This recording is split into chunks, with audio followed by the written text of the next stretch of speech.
Hi guys, welcome back to Linda's Hub. How are you guys doing? My name is Linda, in case you see my face for the first time, guys. Yeah, so if you're new here, please consider subscribing, turning on your bell, and not missing out on our new uploads. In today's video, we have such an interesting topic. In Christian marriages, should we introduce sex toys? Should we introduce anal sex or tolerate anal sex? Or should we do oral sex? Yeah, so those are things that crop up many a times in Christian homes, Christian marriages, Christian relationships, and many people have their different opinion. So I'm here but to put my own 1% opinion. Yeah, so feel free to comment down below, let me know your thoughts. So like I said before, if you haven't subscribed, please consider subscribing, and thumbs up the video, like the video, share the video, drop a comment, drop your thoughts, let me know. Yeah, do all those good stuff. Okay, yeah. So number one, in Christian homes, should we introduce sex toys? As a Christian person, a Christian partner, a Christian spouse, if you ask me, I won't have really had advised you to introduce sex toys. Why? What is the essence of sex toys in the first place? They are meant to give you the same kind of pleasure that you are meant to find from your spouse. If God knew that sex toys were needed, he would have as well given Adam a sex toy. But he saw that Adam was very lonely, and he decided to make a helpmate for him. He decided to make a human being. Remember, when he was creating all those animals, he was bringing the giraffe, the lions to this guy. He now noticed that this guy was just naming them, and the guy was not looking. He was not giving face. He was not, But when he decided to make Eve, the guy saw the Eve and he was like, now this is bone of my bones, flesh of my flesh. Like, he literally recognized Eve. So if God did not want that, he would have as well said, let me make one sex toy for this guy to be keeping him busy. So if you ask me, as a Christian spouse, in Christian homes, Christian marriages, relationship, you're not supposed to introduce a third party, which is a sex toy. When you're using all those stimulators, vibrators, cucumbers, all those things you're using them to replace your respective other. Before you know it, it's either you'll feel unsatisfied sexually in your home, because the kind of batteries that the vibrator is using is not the one that your respective other is using. So you'll be highly stimulated to an extent that your expectations are going to be on the high side on what your spouse might deliver, because we know how these things work, given maybe health condition, maybe age and all that. Some guys, their generator is not working very well. But if you introduce all these vibrators, sex toys and the likes, you'll be expecting his generator to be on that note where the sex toy and the vibrator is. Of course, if he fails to reach that note, you'll be like, you're not satisfied. Compared to what? Compared to vibrator, compared to sex toys. And it's not supposed to be like that. You're supposed to find satisfaction on your respective other. Okay? I also remember, let me just mention, there's some years back when they said they introduced Samantha. So Samantha was like a female dummy that men use as a sex toy to satisfy themselves without the Samantha getting tired. So when you introduce Samantha, you'll be expecting that your wife or your spouse will not get tired like Samantha. And then when they don't meet your expectations, you'll get disappointed. But you're forgetting that Samantha gets charged and Samantha has battery on her back, and your wife does not use batteries. Do you understand? So if you ask me, I would say, as a Christian married couple, you're not supposed to make vibrators, toy, cucumber, or anything at all that has to be a sexual stimulant to be part of it. The only thing you can use as a Christian person is maybe lubricants, because we know that given age, maybe menopause, maybe infections, maybe something, or also in marriage, we have dutiful sex and beautiful sex. The beautiful sex is when all of you are in the mood. The dutiful sex is when one of you is in the mood, and the Bible says your body does not belong to you. You should satisfy the person, and you cannot overlook and override the person's feelings, and you have to satisfy the person. Maybe a quickie before they go to work or something like that.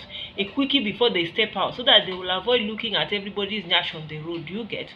Yeah, so I just feel like in a Christian marriage, you should avoid Samanthas, you should avoid toys, you should avoid vibrators. The only thing you can use is a lubricant, so that you will not have painful penetrative sex. Because if you are dry, maybe because of one or two reasons, maybe you are in birth control pills, maybe you are using any birth control method that tend to make you dry all the time, you need a lubricant. If not, the whole sexual experience is going to be painful. But lubricants, they are not sex toys. That's what I'm trying to say.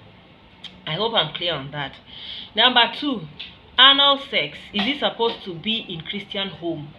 Now, anal sex is when what happens between homosexuals, like a man and a man.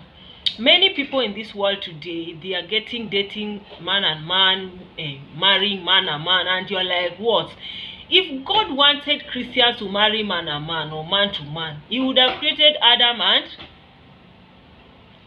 and Gregory or something, okay? Adam and Brian, okay? But God decided to create Adam and Eve because he wanted to show you that this thing can only be acceptable and happen between a male and a female. Not male and male, and of course, not female and female. Yeah, so anal sex is totally out of it. Number 2, there are some diseases that those who do anal sex, they get to suffer it. That you are straight, you do sex with different opposite sex, male to female, you can't suffer it. There are some diseases like you have loose bladder at the back there. You can't hold your shit when you're supposed to, the call of nature, you can't hold it because that place used to have like an elastic. When you're having even constipation, you'll notice it's like it's opening and it's closing. So when you come and make it that is the way that you people used to use and bang yourselves, it gets the elastic there gets loose. So at a time, it can no longer do the job it's supposed to do. So you find yourself that you'll be messing on your body, messing on your clothes. You can't just hold it. Because sometimes you can be in a meeting, you're pressed, but you are able to hold it because of the elasticity that was kept there by God. So when you go against that nature and you start doing another thing that's not supposed to be done through that place, it loses that elasticity. It loses all the essence that God created it for. And therefore, you end up living another life. The last point, should Christian homes have oral sex? Now, this one I want to say something. For instance, if you have, maybe you're married, okay, as a Christian husband or wife, and maybe the husband is suffering from erectile problem. He cannot erect. And of course, we know you married a woman that maybe she has high sexual libido, and maybe your case is permanent, or maybe it can be worked on, but it will take time. And we know, as a married couple, they don't expect a woman or a man to go out of wedlock. But again, men do it. They don't really give a damn. Even some Christian men, they do it and they pretend that they don't know that they did it. But let's just say in this scenario that you're having an erectile problem and your wife needs to be sexually satisfied. What do you do? Of course, you'll use what you have to satisfy your wife. Okay? You lose what you have. The Bible in the book of Proverbs says that who is this baby that is passing here with naked? Wait, go and wear clothes. Who is this one? The Bible in the book of Proverbs says that a man should find satisfaction in his wife's breasts, and he should only be intoxicated by her love. Do you get? So anything that will amount for you to get the woman to that satisfaction and you yourself to find satisfaction, you have to do it in that marriage, as long as it's not unbiblical. Yeah, when people are having sex, you do smooching, you do caressing, kissing, and the rest of them. Oral sex is simply like kissing somebody's body parts, some body parts that are considered to be, let's not talk about it. But why are we not talking about it? They are realities of life. Do you get? So to me, as a Christian, marriage or married Christian, oral sex is not wrong. That's the same way as maybe your man is a 2 minute man and you are not into orgasm and they decide to finger you to get you to the orgasm. It's more or less the same thing. Do you get? Yeah, you use what you get, or what you have, to get your respective other to the point where they're supposed to be. Yeah, so that is basically it. And I thought this is a short video and I just wanted to do it quick one like that, because the question that some people send me an email, they ask me, and I just felt they need to like do a video on it so that people can watch it over here. Yeah, so that marks the end of our video. You can reach me at lindafrankv@gmail, lindafrankv@gmail.com, lindafrankv@gmail.com. Drop your question, drop your concerns, drop your experiences, drop your stories, and let's talk about them in our next video.